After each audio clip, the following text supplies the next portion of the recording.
All right, hey guys, this is Adam Richmond. I'm athletic trainer here at Dickinson College for the Dickinson Red Devils, and I'm here with my former intern, Nate Nestor.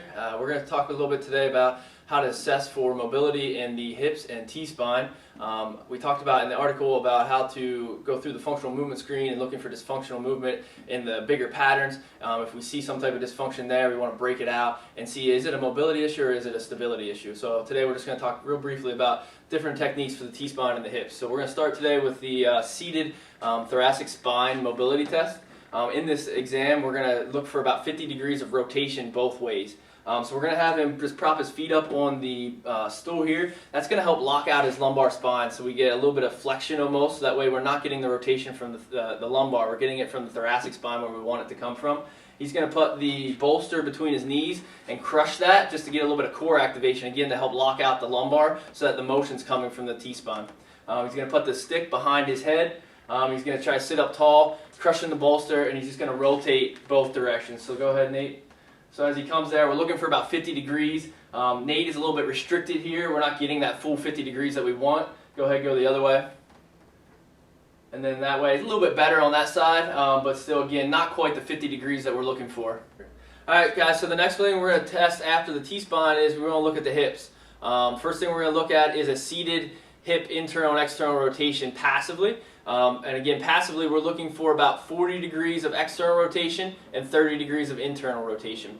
So I like to just put my hand on his thigh here and kind of stabilize that as we take his leg and move it into internal rotation. Again, we're looking for about 30 degrees here. To me, that looks pretty good. We're looking pretty good on that one. And then we're going to go into external rotation here, and we're looking for about 40 degrees. And again, he's got some decent hip mobility there, internal and external. We would try that on both sides and compare.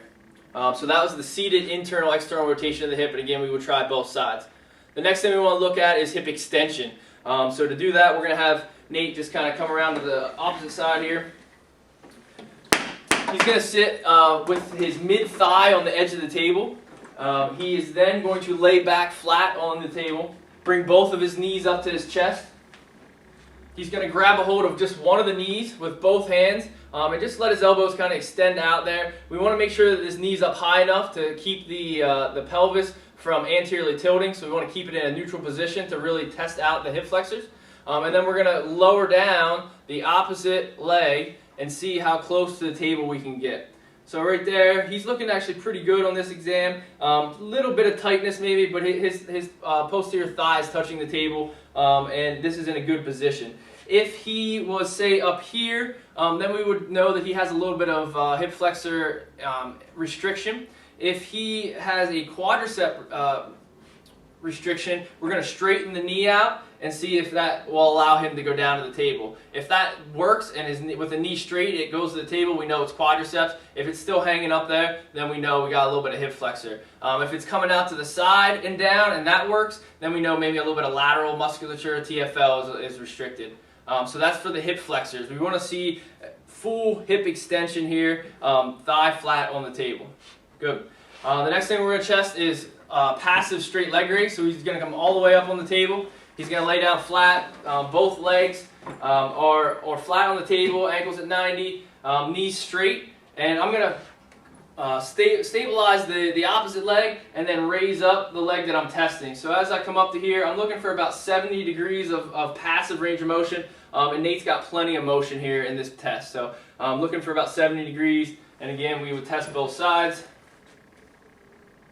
And he's very good. He's got plenty of hip flexion mobility.